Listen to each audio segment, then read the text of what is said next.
Hey guys, welcome back to my channel. Today I'm sharing my April rooted video.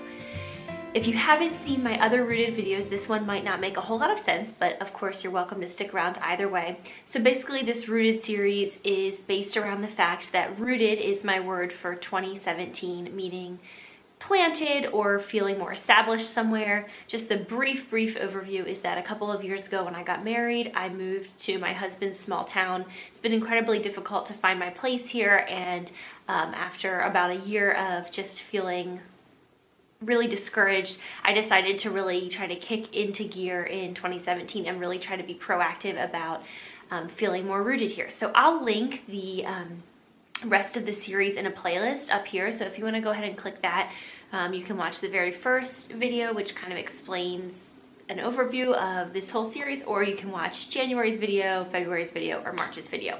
But today we're here for April's video, obviously. So I have some really great things to share and some really hard things to share, so let's just jump right in.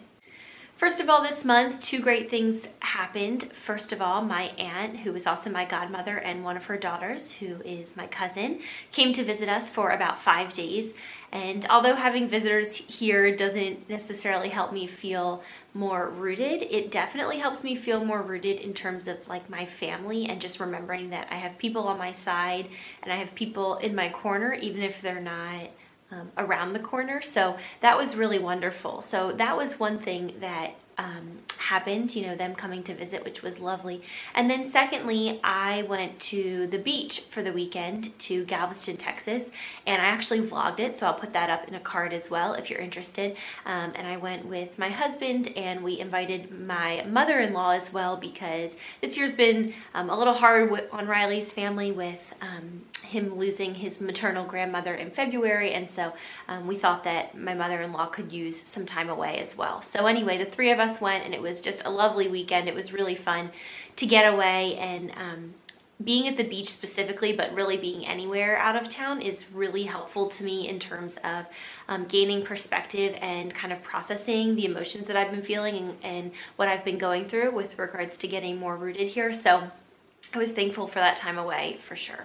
An update on the Boys and Girls Club is that I actually am about to head out in the next couple of hours to go have like a final interview and a tour of the facility, which I'm really looking forward to. It has taken quite a while to get connected and get to this point, but I am heading there this afternoon, and so I'll check in at the end of May in my May video and let you know how that all unfolded. But I'm really looking forward to getting involved, and I hope that I'm able to kind of jump in sooner than later since it's already been a few months.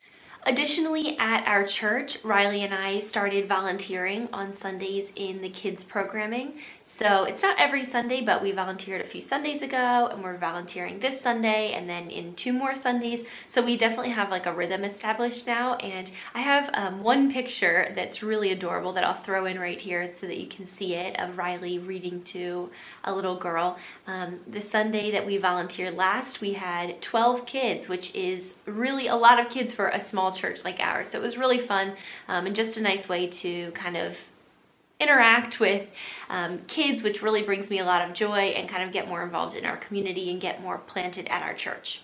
One resource that I want to share that I came across this month that has been so incredibly helpful to me is a podcast episode. So the podcast is called Happier, and the hosts are Gretchen Rubin, and it's actually her sister, Elizabeth Kraft, and it's just a great podcast about, you know, the science behind happiness and ways to feel happier and those kinds of things. And I've enjoyed the podcast for a long time now, but there's an episode, and it's number 110, and the episode is entitled, Are You Lonely? And listening to that episode was so affirming and validating to me. There have definitely been quite a few days where I felt a little bit crazy because I felt some different kinds of loneliness, and it's just been really tough. And having someone outside of my world affirm and validate the fact that those feelings are normal and other people feel the same way was like world changing for me, truly. And the episode explores, it's about an hour long, and it explores all different types of loneliness. And I could relate to pretty much every one and have been through periods of time over the past couple of years where I've, had more one or more than one of those different types affecting me in my day-to-day life.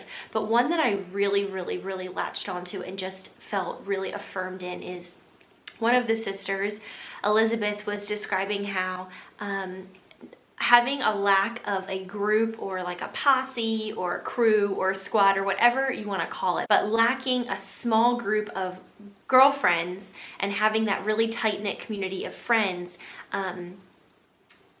is something that she has experienced in her adult life, and she had that in college. And so now the dichotomy of going from having that to, now in her 30s or 40s not having that anymore has been a really hard change for her, because she knows what it feels like to have like a crew. And then her older sister Gretchen was describing the fact that she's never had a crew, and so that's not something that she misses. And I really can relate to Elizabeth because when I was pretty much my whole life, really, I've had at least a few friends in kind of that inner circle, but certainly through college and when I was living in Austin, I had a very small group of girlfriends that we did so much together. We would do midnight runs to go get milkshakes, and we would have tea and coffee once a week, and we would go shopping together, and we would cry together, and like just that really tight-knit community. I'm the kind of person who I really like to have, a wide variety of friends, but it's very important to me, and I really thrive in a small group. And so I really do miss that so much. More than I can explain. I miss it so much, and it's just not the same having those friends on the phone or on FaceTime or whatever. It's not the same as being able to all get together. And so having that brought to the surface through this podcast, although it obviously doesn't change the experience, it helped me realize that that's something that's very much lacking for me, and there's a reason why that I feel like there's a hole in my life with that. So that was interesting. Another kind of resource, I don't know if I would really call it a resource.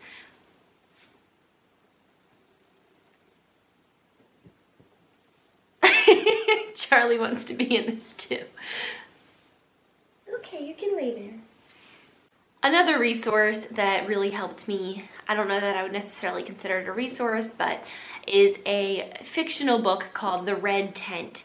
And it is just phenomenal.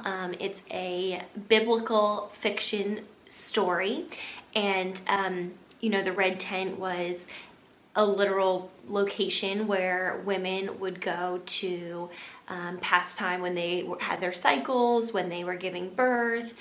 It was like the center, the hub for women, and it was a very sacred and precious place, and men were not ever in the Red Tent. And just thinking back, although the book was largely fictional, it's based on history, and I just found it so fascinating, and again really validating that since the beginning of time, women have needed each other.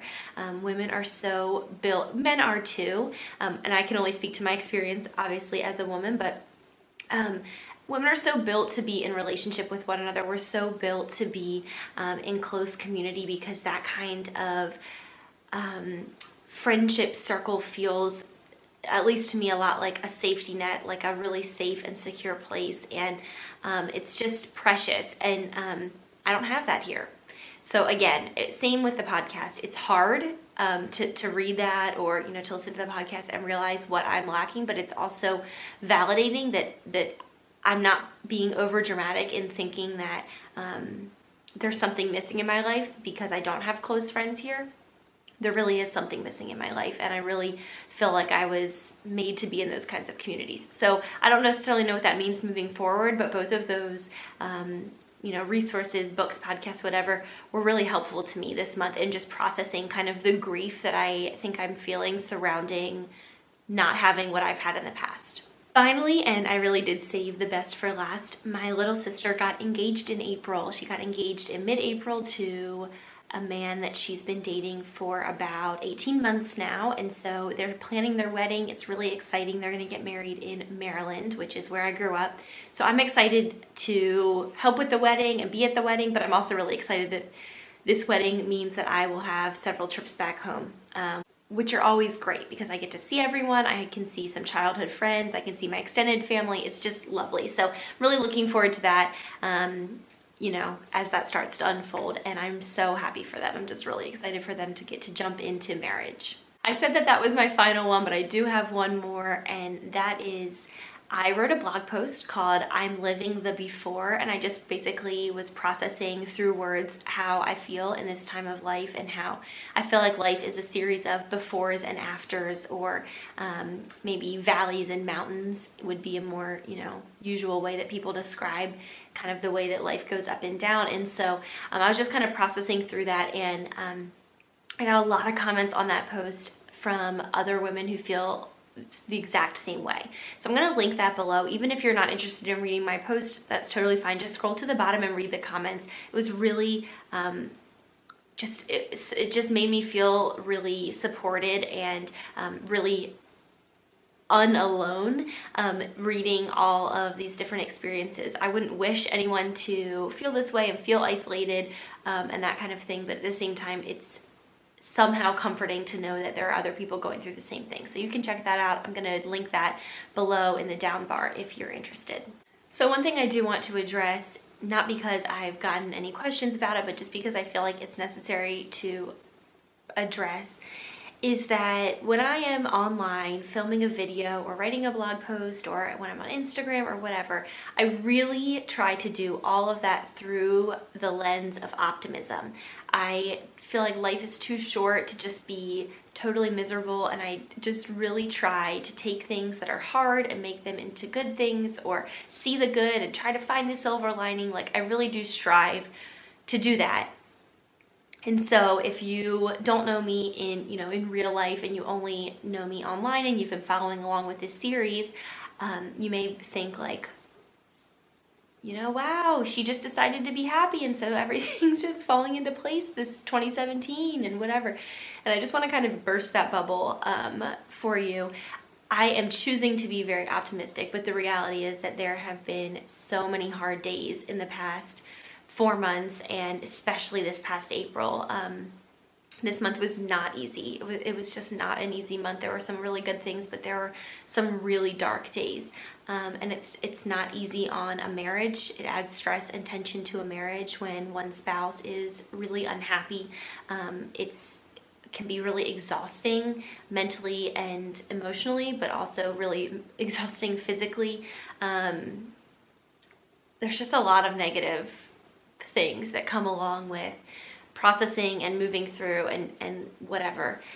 So I just want to put that out there, because if you are in a similar place and so you've been following along on this journey, I just want you to know that if you've been thinking like, this is not easy at all, I agree. It's not been easy at all. It really has been one of the hardest seasons of life, to feel quite stuck and have days where I just feel very miserable, but also like there's not a lot that I can do to change that. And I feel like I'm doing, I'm very open-minded and have been pursuing different avenues and things that I haven't even brought up online, and things I just keep getting,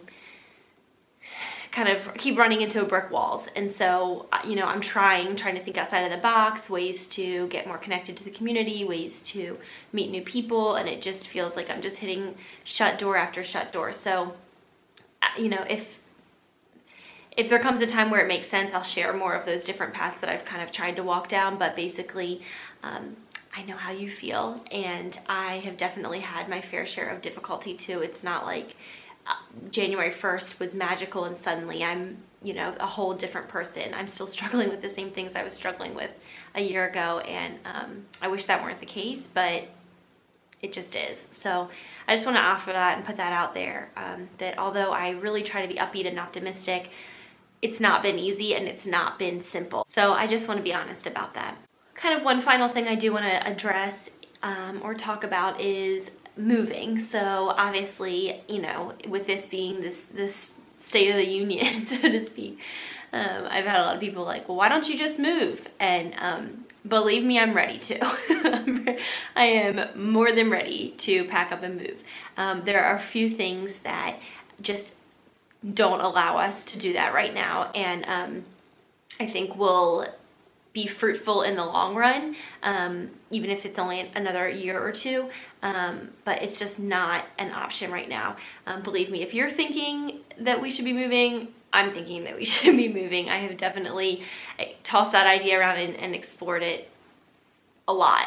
It's just not the right time. We just cannot. And so that is why this series is so important and so near and dear to my heart. It's like, I've got to find a way to find joy and peace and contentment through this period of time where I can't escape and I can't just leave, but it's also not been, you know, simple. So that's that. As I said, I'll keep you in the loop as far as new paths, moving, whatever, as those things unfold more, but it just, there's not enough to share that I would be willing to share yet. So we'll just have to wait and kind of see how that all comes together as the months pass on. Anyway, I am feeling pretty exhausted emotionally and mentally after this month. It was hard. It was a hard month of feeling, like I said, a little bit stuck or a lot stuck.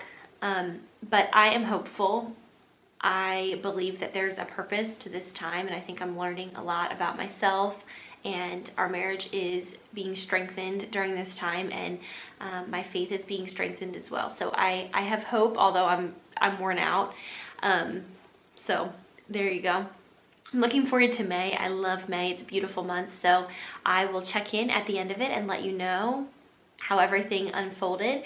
But I really appreciate you following along. Thanks for those of you who have left comments of support, who have followed me on social media and been so kind and supportive there. Some of y'all have even written me like snail mail letters, which it's been really fun to correspond with you over snail mail. So those of you who have been so supportive, I can't explain to you how thankful I am for that, because it just means the whole entire world to me. So thank you, thank you so much. Anyway, I'll see you next month. Thanks so much for watching, and I hope you have a wonderful, wonderful May. Bye, guys.